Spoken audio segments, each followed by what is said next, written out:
So this is the review for test number 3. So this example here comes from that book here. It's called Physics, and it's by Johnson and Cutnet. So it's a very good textbook if you want to study biology, or you want to take the MCAT, for example. So this is a very nice example. So they talk about the sport of skeleton. So it's just sled, and you still have like slope to go through, but you see you have to take a turn on a banked track, and it's all made of ice, and it's called skeleton because back then it was done on those sleds here, the old school sleds, looks like a skeleton. Okay. And so this is so here we're going to apply conservation of energy and the energy um, work energy theorem. So you can pause the video, but what matters here, you see the elevation. Okay, it's 126 meters. So elevation, total elevation, is going to be 126 meters. In the absence of non-conservative forces, so that means we neglect friction and we neglect drag, what's the speed at the bottom of the track? Okay, so that's easy because let's say you can say that you have two ways to look at it. You can say, okay, so the work done by gravity on the athlete will go into increasing the kinetic energy. So that's one way to look at it. And it says we suppose that it starts from at the beginning, so initial velocity is 0. So in that case, you can say that the work done by gravity, okay, gravity is a conservative force, so what matters is really the height difference. So even though someone goes from A to B, okay, from here to there, the change in potential energy, which is equals to the work done by gravity, okay, not talking about sign here, so just magnitude will be equals to mgh. So that's going to be h, right? So the work done by gravity will be the change in kinetic energy. So we have mgh equals 0.5 mv squared. And this is very familiar. We always get that when we have no friction, you go from that height to this height. You always have this equation here to find the speed there. And you have V equals the square root of 2gh. Okay? Or you can say that you have conservation of energy. So the potential energy at A plus kinetic energy at A equals potential energy at B plus kinetic energy at B. Okay? And potential energy at A equals mgh plus you start from rest, so there is no kinetic energy, equals to potential energy at B, so you can take potential energy equals to 0 at the bottom, so that will be 0 plus 0.5 mv squared. And you get the same thing, so it's going to be 2 times 10 times 126. If you take g equals 10 meter per second per second. So now what's going to happen? Now you do have friction. And at the bottom, instead of having this speed here, and this speed is 50 meter per second, you have a smaller speed, which means that some of the energy has been lost to heat, because of the work done by friction. Okay, so that means that now you can use you can say, for example, you can use the work energy theorem. So or you can use conservation of energy. You can say that the work done by gravity, okay, so that would be the energy you start with minus the work done by friction, okay, will be equals to the change in kinetic energy. Or you can say potential energy that you begin with, okay, plus kinetic energy that you begin with, okay, minus, okay, minus the energy lost to friction, okay, will be equals to the final potential energy plus the final kinetic energy. Okay, so same thing.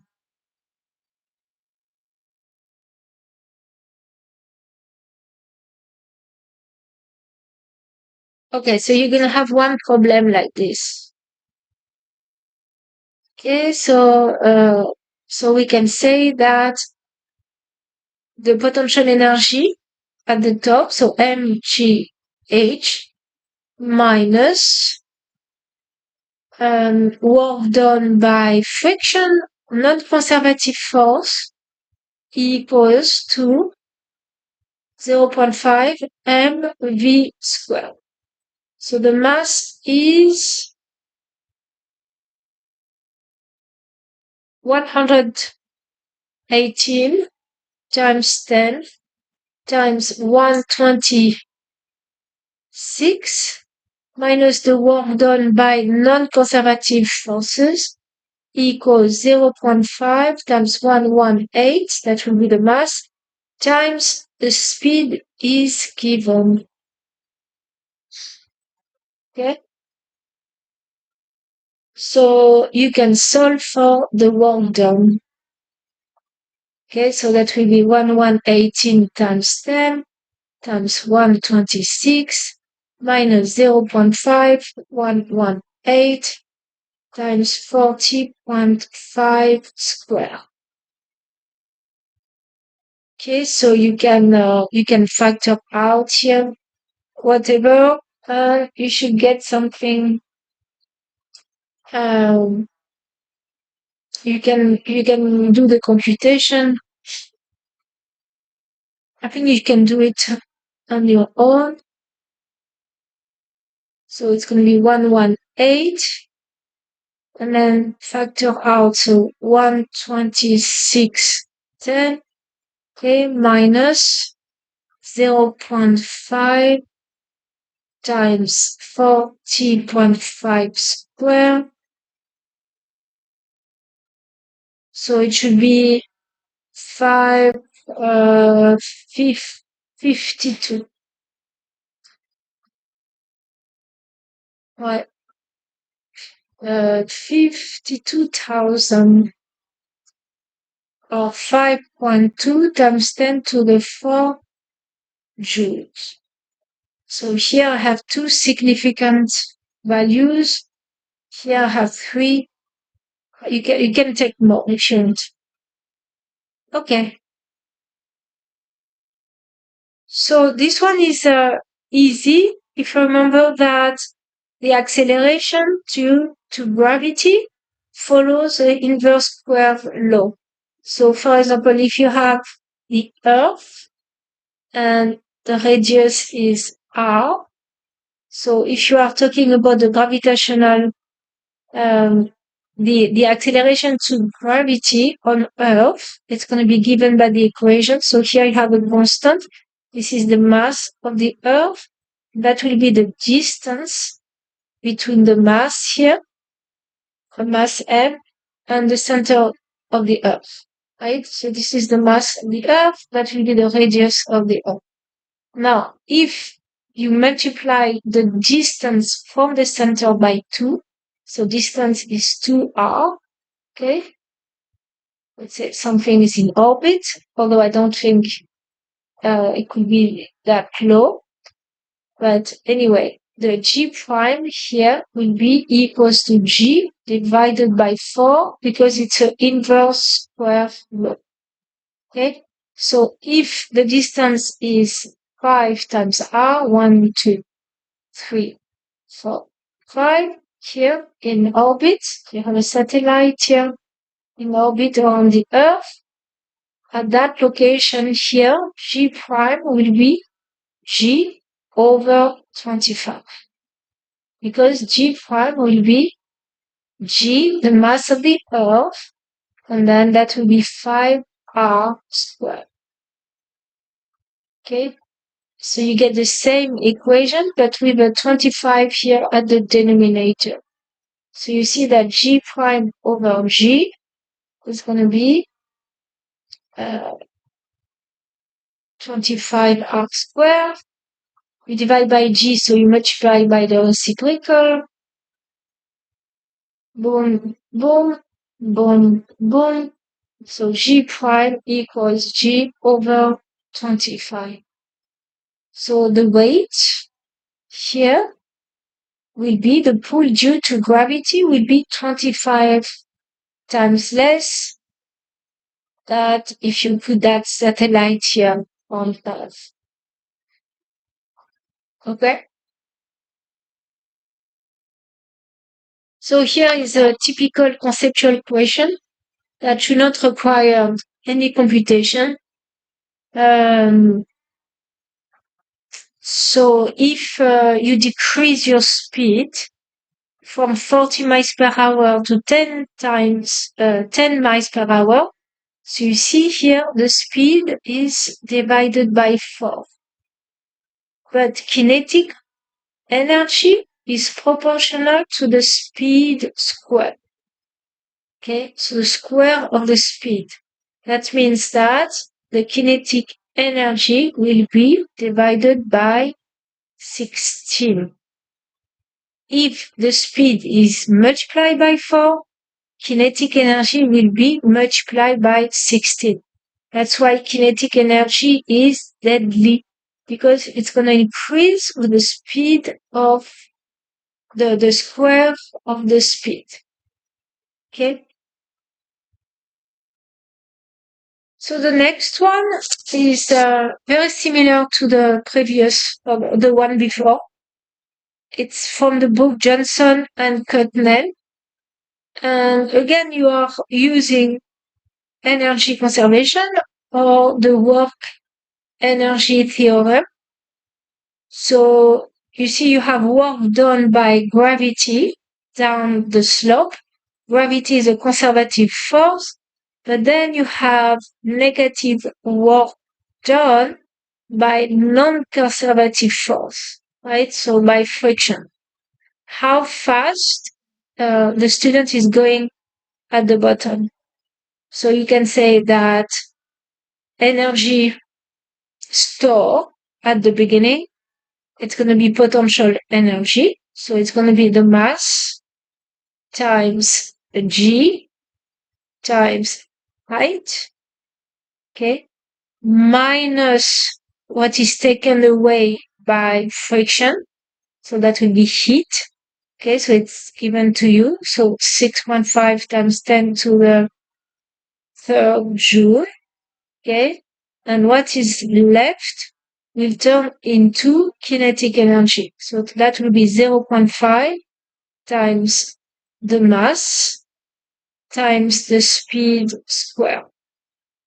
And you need to solve for the speed. Okay, so you can solve for the speed. You divide everything by 0.5 times 83. And you can solve for the speed. And if you do that, you should get something like 9 meters per second.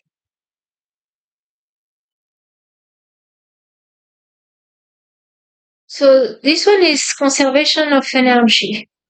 So you consider point A and then point C, and you want to know the speed here. and there was no friction involved. Okay, so you can say that the total energy at A, so the mechanical energy at A will be equals to the mechanical energy at C. So potential energy at A plus kinetic energy at A will be equals to potential energy at C plus kinetic energy at C. So here you have mg, so m and then g, 10 plus 1/2 the mass, and then here you have 2 square equals potential energy here will be mg times 3 plus 0.5 mv squared. And you try to solve for v, and you see the mass does not matter. So the mass never matters when it's kind of falling, but there is no friction. Okay, so you can solve for v squared, right? So it's going to be 2, so g is 10 times 10. So multiply by 2 everywhere, plus 2 square, plus, so there's a 2 here, there's also a 2 here, so 2 times, there's a minus 2 times 10 times 3.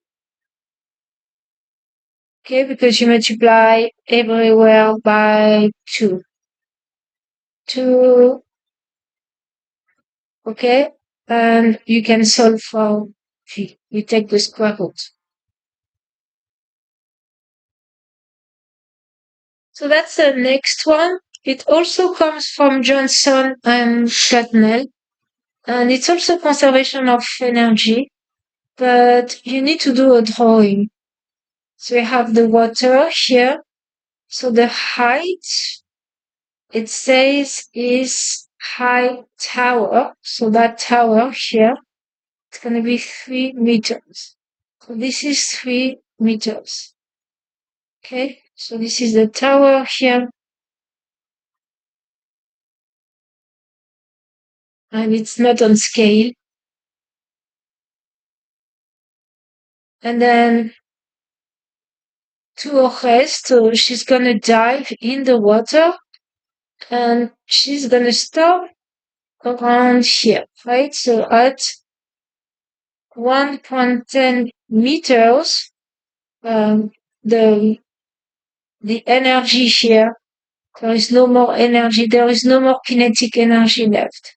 So she's gonna speed up, there is no friction until she reaches the water, and then she's gonna slow down, slow down, slow down, and all that energy will be lost to heat, right? Because you have frictional force.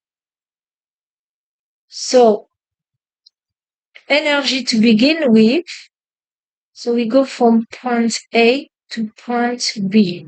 So at point A, there is only potential energy, so that will be 67 times 10, and the height here will be the 3 plus the 110, so that will be 410. Okay, so that's the energy you begin with. But some of the energy, will be taken away. All the energy will be taken away by the friction. Okay, so friction is taking away all the energy. So at the end, there is no more kinetic energy. So that's going to be 0. And we suppose that here, potential energy equals to 0. So potential energy depends always on the reference. Okay. So the work done by friction will be equals to So, okay, so that will be the average force, so the force, okay, times the displacement. So the work done by friction will be only over that distance here, because it's the friction due to water. So the work done by friction will be the force. So here we call that the average force. It's an average times the distance over which it's acting. Okay, so that was the only trick here. The only little challenge. Not much. Right? So the work done by the force will be about equals to. So you multiply, you divide by this, you get about something like 2500 Newton. So this is easy. It's just to apply the definition of power. So he's lifting here at a constant speed, say. So the work done by this person is the work done against gravity.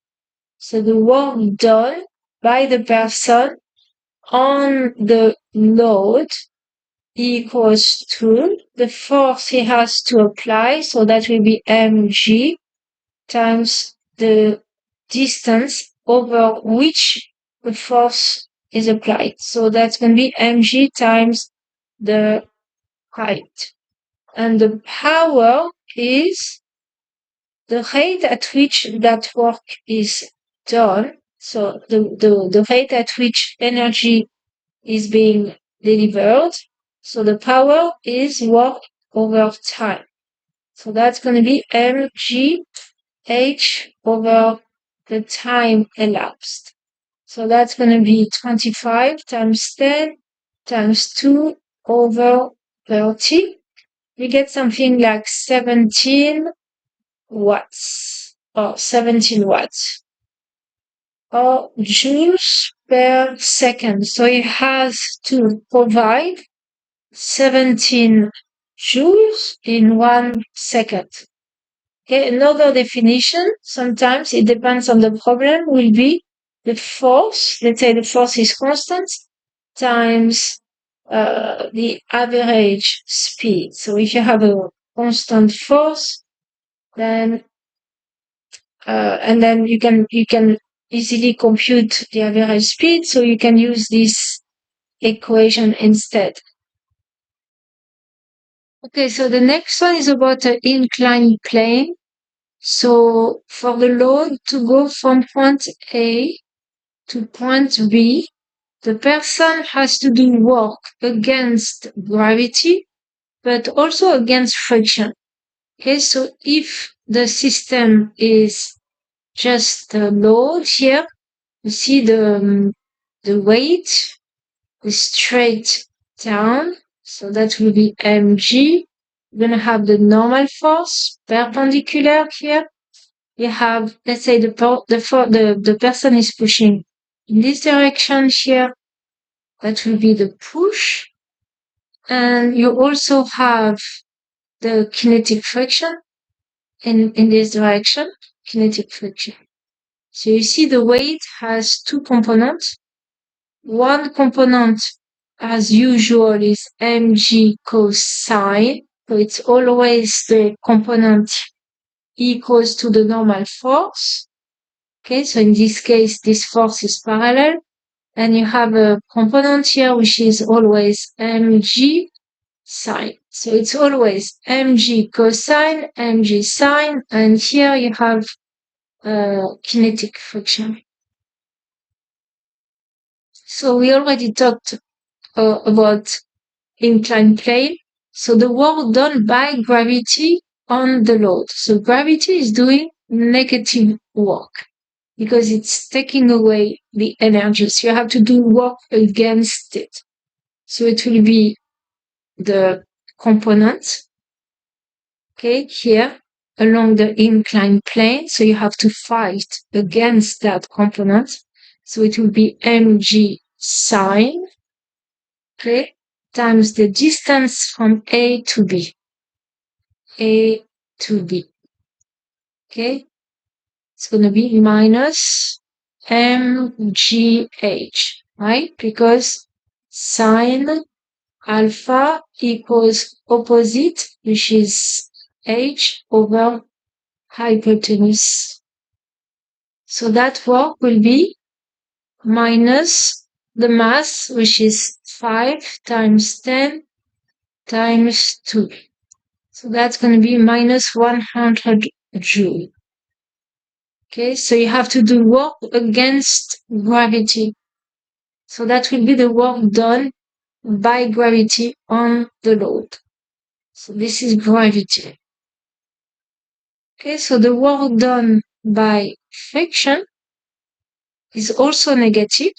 So it's going to be minus the kinetic friction times the displacement AB. So that's going to be minus 0.1. And then the kinetic friction is the coefficient times the normal force. And the normal force is along the vertical mg cosine. So kinetic friction will be mg cosine. So that's going to be 0.1 mg cosine. Okay, times the displacement AB. So that will be the work done by friction. And AB is that distance here.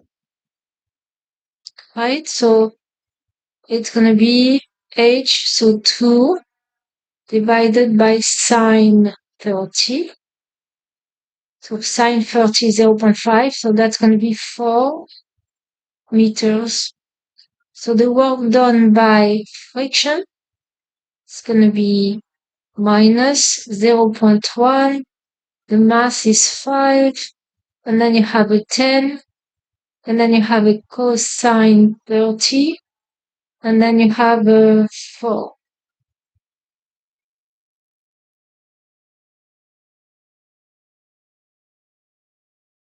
Okay, so it's going to be 0.1 times 5 times 10 times cosine 30 times 4.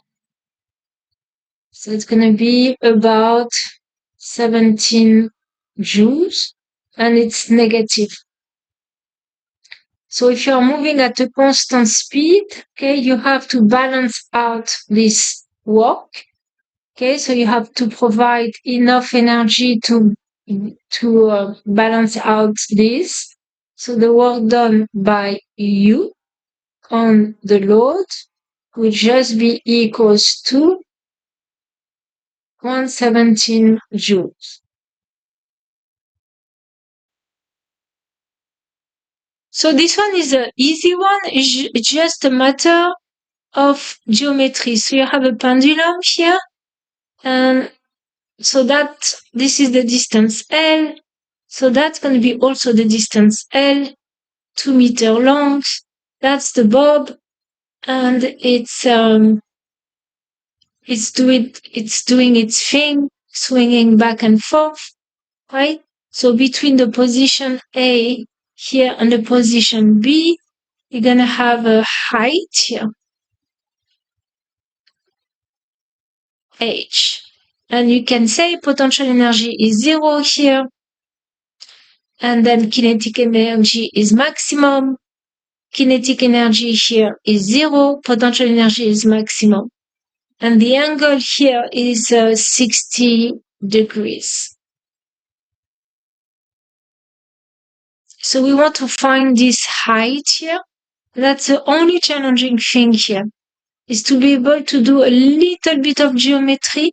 So this distance here, from here to there, will be equals L minus that distance there. And this distance here, you see it's a cosine. So it's going to be L cosine 60. So that's going to be L, and then factor out Okay, so that will be the height. So the height will be 2 times 1 minus, that's going to be 0.5. So that's going to be 1 meters. Then you apply conservation of energy, potential energy equals the change in kinetic energy, but here initial velocity is 0. So it's just going to be 1/2 mv squared equals mgh. And here you go again. You're going to have that equation. The velocity is the square root of 2gh. Okay, so you're going to find v squared equals square root of 2 times 10.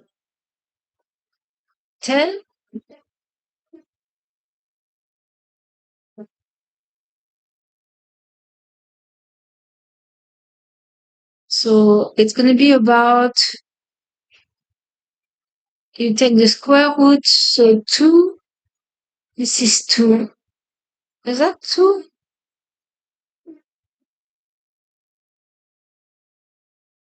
Yes, which is about 4.5 meter per second. Okay. So there is a second part of this question. What's going to happen if now you do have friction, so maybe drag, and so you have a non-conservative force acting on the bob, okay? So you cannot get back the potential energy here into kinetic energy because some of it will be lost to heat. So in that case, you start from the potential energy, so initial energy, which is mgh minus work done by friction, so minus 0.5 equals the kinetic energy at the end, so 0.5 mv squared. So the mass is 0.5 times 10 times 1 minus 0.5 equals 0.5 times the mass, so 0.5 times v squared. Okay, and you solve for v. And if you do that, I think you get something like 18. So v will be about 4. Okay, so the speed will be less than before. But do check. So let's do the next one. It's also a classic one. And so here you have a mass and it can fall without any friction. So there is no friction here. And the height here, it says it's 20 centimeters. That's going to be 20 centimeters. Okay. And it's going to fall. And because it's falling, you see, it's going to compress the spring. Okay. By an amount here, let's say delta y. So this is by how much the spring is compressed. So the trick is here, when you're going to find the potential energy, okay, so it has potential energy, but then here, because the spring is compressed, it has even more potential energy. So it means it's not falling 20 centimeters, but it's falling 20 centimeters plus whatever the strain is here, right? So you can take potential energy equals 0 at that location here. So that will be point A, and that's going to be point B. So here it has no kinetic energy, just potential energy that will turn into kinetic energy, and then it will turn into elastic potential energy. So then you can apply conservation of energy, because between A and B, there is no friction, there is no non-conservative force, so you're going to get back all the energy that there was to begin with. So all the gravitational potential energy all the gravitational potential energy is going to go into elastic potential energy. Okay, so that means mass times G times that height, so I'm going to call that the height, plus the delta Y, so that will be the strain, you see, by how much it's going to be compressed, equals, it's not really the strain, but this is by how much is being compressed, equals 1/2 K and then delta Y squared. Okay, so the physics stops here, and then you have to solve for what do they want? They want to find, they want you to find the delta Y. Okay, so you have an equation here. So the mass is 0.5. Let's say G is 10. The height is 0.2, so 0.2 plus delta Y equals 0.5. The spring constant is 500, and then you have a delta Y squared. So it's a quadratic equation. So I'm going to put everything on one side, so this side here. Okay, so here we have 250 delta Y squared. Okay, and then we have here goes on the other side, so it's going to be minus 5 delta Y. So you have to distribute. And then here we have 0.5 times 10, so it's 5. 5 times 0.2, it's going to be 1, so minus 1 equals 0. So now you need to solve for delta Y. So you can use your TI here. You go to math. Okay, so you're going to go to math solver. And here you're going to enter the equation that you have here. So we have 250 x squared, okay, minus 5x, okay, and then you have minus 1. Okay, is that the right thing? 0, so 250 x squared minus 5x minus 1, and you are solving for x. And here you need to, let's say, you need to enter a guess. So if this is 20 centimeter and the spring is relatively stiff, we can try like 1 centimeter, see what's going on, and then you solve. So you go here, so that will solve it. Okay, so you go the green, and you find 0.074. So delta Y equals 0.074. You want to be as close as possible to the answer, because quadratic equations have two solutions. So you need to find the one solution will not make sense in this case. So you need to find the right one. So delta Y equals, or you can also make a graph and see. So 7.4 centimeters. So if you have only one significant value, so it will be about 7 centimeters. Okay, so this one is interesting. It's a leg press, and it says that you have two springs, K1, let's say, and K2. So that might be a little bit confusing, but if you have two springs, everything happens like you have a single one with a spring constant K. Okay, because of course, if you have two springs, it's going to be harder to compress. Okay, and here you are laying on, I don't know how to make a drawing. Here you are pressing on the spring here. Okay, so initially it's at rest. Okay, it's not compressed. So let's say this will be position 0, and you can compress here, and it's going to be the position here. It's going to be 0.2. You are compressing the spring by 0.2 meters, which is 20 centimeters, right? So once it's compressed, of course, you're going to have a restoring force here pushing back. So there's a restoring force pushing back.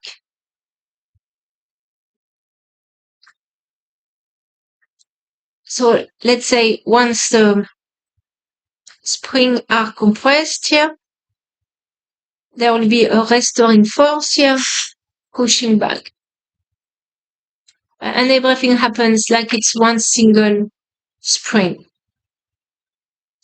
That restoring force will be equals to K, and then by how much is being compressed, so 0.2.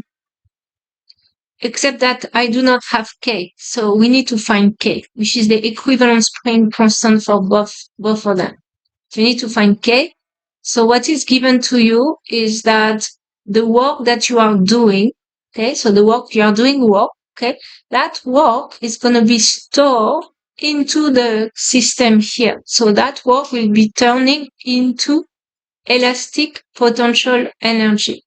So that will be equals to 0.5 K and then the 0.2 square.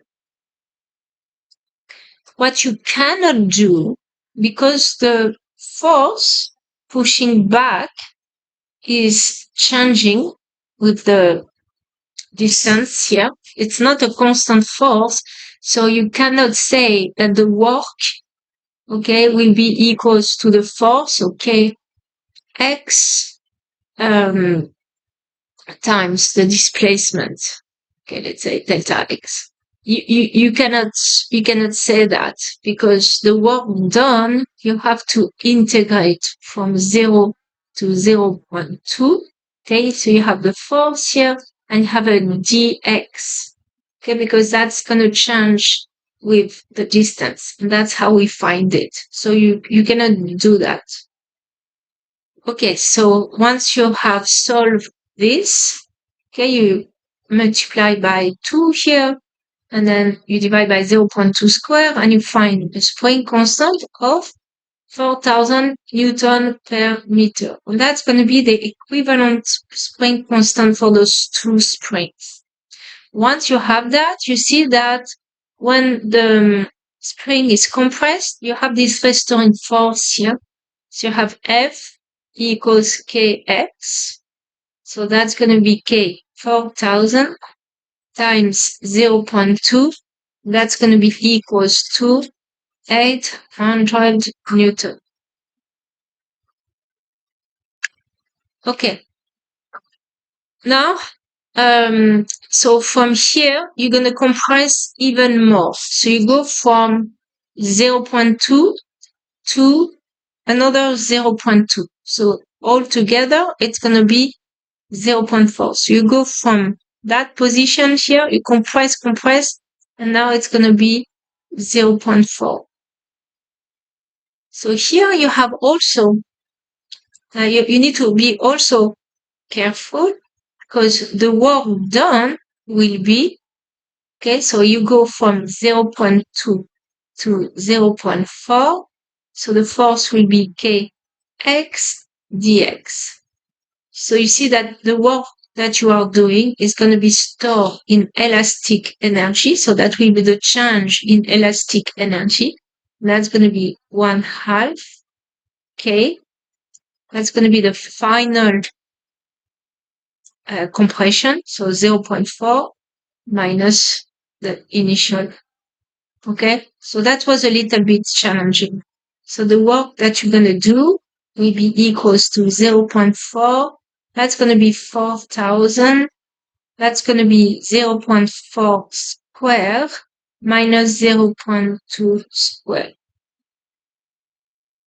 And if you do that, it's going to be 240 joules. So to go from 0.2 to 0.4, you have to do more work than just going from 0 to 0.2. So that's the idea of those press leg. You see, you multiply by 3, so 3 times the energy. Now, the work Okay, so the maximum force, so the force, okay, so will be, so here the restoring force is K times X, which is 0.4, so it's going to be 4,000 times 0.4, and you're going to find 1,600 Newton. So you see it's more than the 800 Newton. Okay, so multiplied by 2. Okay, so that was a nice one. Okay, so this one is just to apply a definition. So each time you have potential energy, so it could be elastic potential energy, gravitational potential energy, any potential energy, then there will be a force, a restoring force that wants to lower the potential energy of the system. And by definition, the force will be, so if the potential energy only depends on x, so that's going to be du dx. So if you are working in one dimension, or du dy. Now, if you are working in 2 dimensions, so you have to use partial derivative. So the force, okay, the x component will be, you derive relative to x, and then for the y component, you derive relative to y, okay? And then the force will be, since it has an x component and y component, so you can find the force using Pythagorean theorem. So here you have a hockey table, and apparently maybe you see that puck is attached maybe to some rubber band maybe. And so you see here, maybe you're going to have a y-axis here, and that's going to be the x-axis here. So the location here, it's going to be R. So it's a vector position. So it has a x component and it has a y component.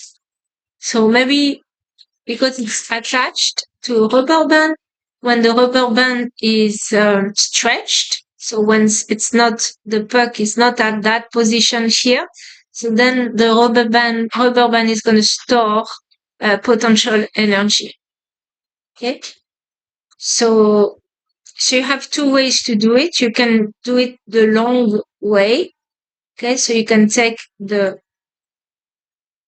derivative relative to x. So that means this is constant. So that's going to be minus kx. So it's not surprising. And you take the derivative relative to y. So that's going to be minus ky. So the magnitude of the force will be, so then you take the square root. So this is the x component. That's going to be the y component. Okay, so you're going to get k. We have a square root here, square plus y square, and that will be f. So x square plus y square equals r square. You see the position here. You have a y and you have the x. So that's going to be, there was a minus here, minus r. Okay, so it's nothing special here. That comes from university physics. And it's one of the solved problems. Or you could say easier that the potential energy will be 1/2 k r squared. So the force, now you have only one variable here. Okay, so only one component. So it's going to be minus kr. Okay. So this one, this person is pulling the tire, and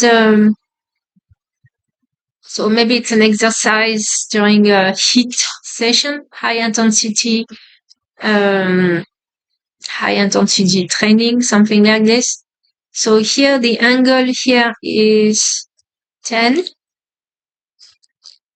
So she's doing work on the tire, but at the same time, you also have kinetic friction.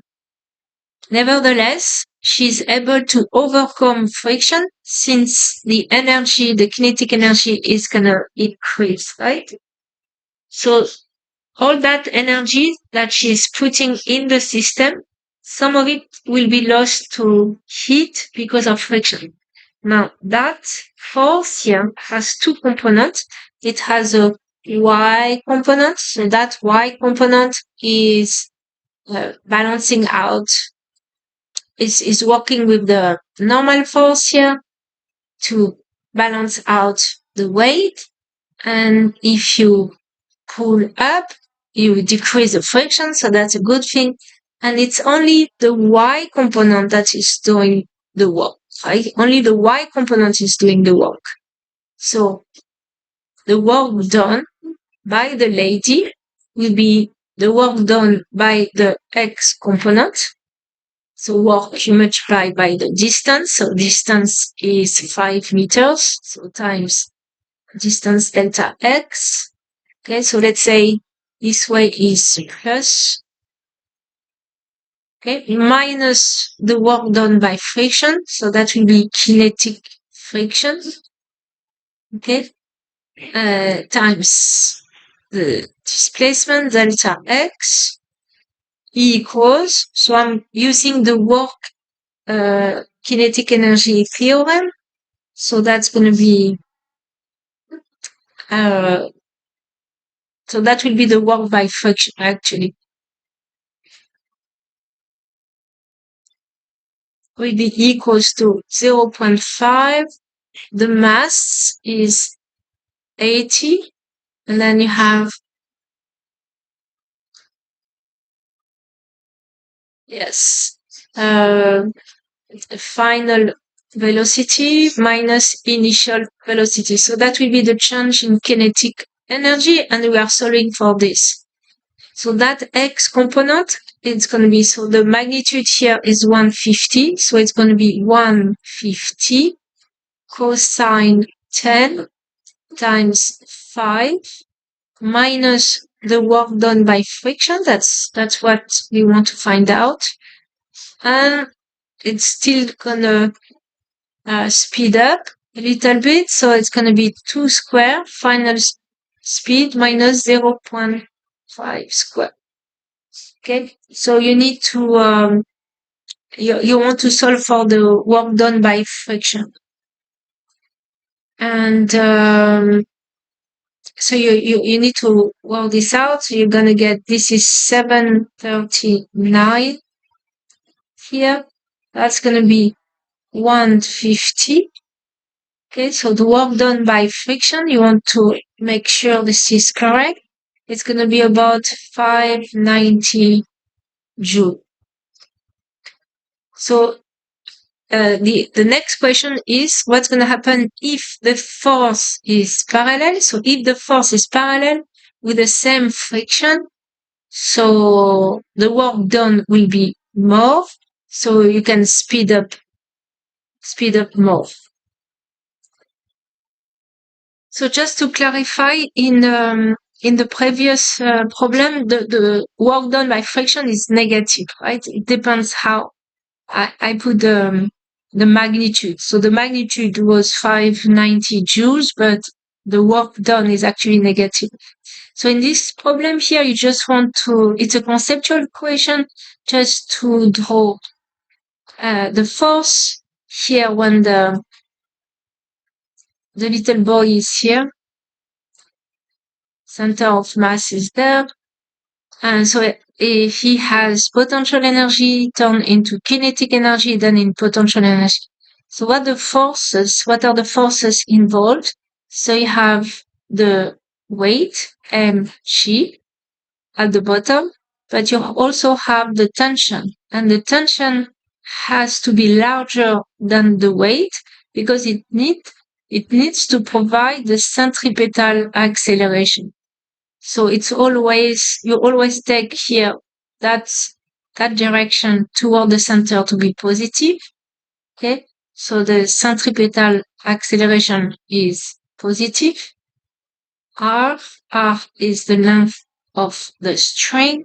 So we have T minus mg equals mv squared over R. Okay? So that will be a constraint to make sure it doesn't go. Now, if you want to find the speed, of course, you're going to say mgh, for example, mgh or mgr. So between here and there, you can say mgr.